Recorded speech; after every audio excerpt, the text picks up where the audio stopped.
ઘરની જે ગૃહિણી છે એ સંતોષી હોવી જોઈએ.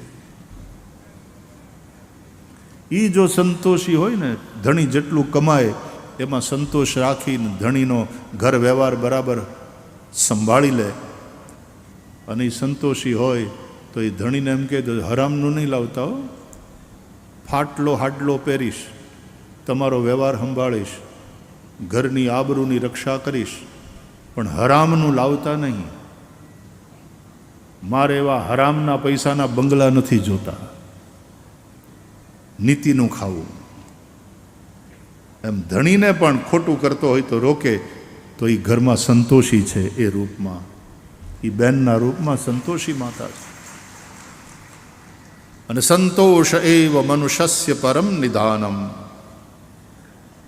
સંતોષ એ જ મોટું ધન છે.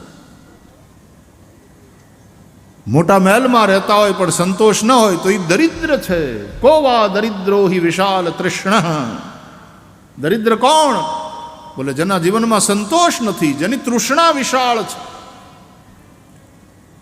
એ દરિદ્ર છે.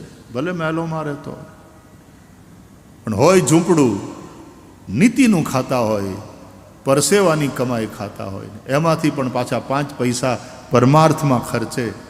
એ ઝૂંપડું જે જગારા મારે ને, ઓલા મહેલ ઝાંખા લાગે, આ ઝૂંપડું જગારા મારે. સંતોષ.